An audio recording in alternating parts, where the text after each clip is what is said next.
علی بھائی جو لوگ حج عمرہ کرنے جاتے ہیں اور سلپ ہو جاتے ہیں، خرگوش ہو جانا، وہاں کی ایک اصطلاح ہے، خرگوش ہو گئے بھائی، چھپ گئے خرگوشوں کی طرح، اور پھر ظاہر ہے وہ کما بھی رہے اور ہزاروں کی تعداد میں ہے وہاں پہ. ظاہر ہے سعودی گورنمنٹ کے لیے بھی ایک ٹارگٹ ہے ان کو ڈھونڈنا نکالنا، بلکہ وہ کبھی کبھی ایک ایسی آفرز نکال دیتی ہے کہ بھائی جتنے بھی خرگوش چھپے ہوئے وہ آ جائیں، ہم معاف کر دیں گے اور پاکستان چلے آئیں، ہم کچھ نہیں کریں گے. اس طریقے کا میرا خود ایک بڑے قریبی رشتہ دار پہنچا، وہ 2 سال اس نے کمایا بھی، گھر میں بھی پیسہ بھیجا. اب ایسی سچویشن میں اس کا وہ مال حلال ہے حرام ہے؟ مال کو تو حرام نہیں کہہ سکتے. وجہ اس کی وجہ یہ ہے کہ اگر وہ وہاں پر حلال طریقے سے کما رہا ہے تو اس کو حرام کہنے کا ہمارے پاس کوئی دلیل قرآن و سنت سے موجود نہیں ہے. البتہ آپ صرف اس ایکٹیویٹی کے اوپر بات کر سکتے ہیں جو وہ چھپ گیا. اس کو آپ مثال سے سمجھیں، ایک بندے نے چھری چوری کی، ہاں جی، لیکن اس نے مرغی بسم اللہ اللہ اکبر کہہ کے ذبح کی اس چھری سے. اس مرغی کو آپ حرام نہیں کہہ سکتے بھائی. واہ واہ واہ. ہاں، اس نے وہ مرغی سنت کے مطابق ذبح کی. ہاں، وہ چھری چوری کرنا ایک جز تھا، اس جرم کو جرم کہا جائے. اگلی بات، خوبصورت بات، یہ جب سے یہ کنٹریز کی باؤنڈریز بنی ہے نا، اس کی جہاں فائدے ہیں نا وہاں پہ انسانیت کے لیے نقصان اتنا بڑا ہے کہ انسان ہجرت نہیں کر سکتا. ایک بات ایڈ کر لوں پھر یہ اس کے بعد احرام پہن کے، کیونکہ مطاف میں اب جانے بھی نہیں دیتے عمرے والوں کو، کیونکہ حجر اسود کا بوسہ لینا اور وہ چیزیں طواف کرنا لوگوں کی خواہش ہوتی ہے مطاف میں، تو وہ ایسی فیک احرام باندھ لیتے ہیں، اس کو بھی اسی میں کنٹینیو کر دیں. ہاں جی، بات یہ کہ جب سے کنٹریز کی باؤنڈریز بنی ہے نا، جہاں اس کے فائدے ہوئے نا، سب سے بڑا نقصان یہ ہوا ہے کہ انسان ہجرت نہیں کر سکتا. اتنی ریسٹرکشنز لگا دی ہوئی ہیں دوسرے ملکوں نے کہ ایک شخص اگر کہیں رزق کمانے کے لیے جانا چاہتا ہے وہ اسے روک دیتے ہیں. پہلے ایسا نہیں ہوا کرتا تھا، لوگ ہجرت کیا کرتے تھے، پوری فیملیز، پورے قبائل ٹریول کرتے تھے.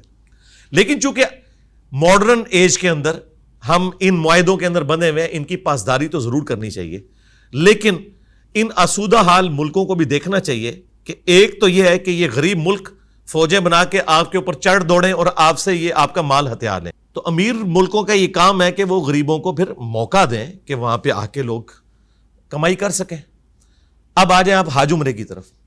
حج عمرے میں بھی یہ جو ریسٹرکشنز سعودی حکومت کی طرف سے لگائی گئی ہیں نا، یہ غیر شرعی ہیں. اسلام میں آپ کسی کو مکہ مدینے آنے سے روک نہیں سکتے جس کے پاس لا الہ الا اللہ محمد رسول اللہ کا پاسپورٹ موجود ہے. سبحان اللہ. بالکل نہیں روک سکتے.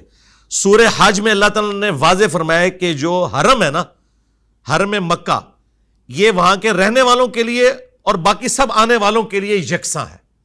آپ کو خانہ کعبہ شریف مسجد حرام کے اندر کوئی شخص رہنے سے بھی نہیں روک سکتا. وہ اللہ کا گھر ہے. جس طرح آپ اپنے ماں باپ کے گھر جا کے رہ سکتے ہیں نا پورے ایک وثوق کے ساتھ، یہ خدا کا گھر ہے اور آپ کے پاس پاسپورٹ موجود ہے. سعودی حکومت کا یہ کہنا کہ اتنے لوگ حج کریں گے، اس سے زیادہ نہیں کر سکتے، یہ بھی غیر اسلامی ہے. آج اپنی کیپیسٹی کے، جی میں آپ کو بتا رہا ہوں، کیپیسٹی نہیں، آج میں بتاتا ہوں جناب، میں انجینئر ہوں نا جی. ارے گدے کے ساتھ گدا لگا ہوا سرکار، میں انجینئر ہوں. آج آپ امریکہ یورپ کے حوالے کریں، انہیں بتائیں گے ٹریڈ اپرچونٹی ہے، وہ کہیں گے اس سال کتنے آ رہے ہیں آپ کے 20 لاکھ، وہ کہیں گے اگلے سال 1 کروڑ لے آؤ، وہ آپ کو مینج کر کے بتائیں گے. یہ کوئی مشکل کام نہیں ہے، پیسہ لگائیں، مینج کریں، ہو سکتا ہے. جن کے ذاتی کاروبار ہیں انہوں نے اتنی فرنچائزز دنیا میں نہیں کھولنی ہیں. آپ مثالیں دیتے ہیں جی، اتنے دنوں میں یہ ہوا جی، چائنا نے جی 2 ہفتے کے اندر اتنے بیڈز کا ہاسپٹل بنا دیا. کیوں بنایا؟ ہاں، سعودیہ ہوتا تو ان سے تو نہیں بننا تھا بھائی، نہیں بنتا بنواؤ، تمہیں اللہ نے ریسورسز اس لیے دیے تھے، اور صحرا ہے، خالی ہے بہت. اور میں آپ کو بتاؤں دنیا میں لاکھوں لوگوں کا حج ان کی وجہ سے رہ رہا ہے. وہ بیچارے پیسے جوڑتے ہیں، وہ کہتے ہیں اگلے سال آؤ، اگلے سال 5 لاکھ بڑھ جاتا ہے، وہ بیچارے کر نہیں سکتے. یہ کام بالکل نہیں ہونا چاہیے، آپ رکھیں. اب آئیں وہ جو آپ نے کہا کہ طواف کعبہ میں احرام پہن کے، جی بالکل احرام پہن کے کریں. احرام آپ احرام کی نیت کے بغیر بھی 2 چادروں میں پھر سکتے ہیں. نبی علیہ السلام کا عمومی لباس ہی 2 چادریں تھا.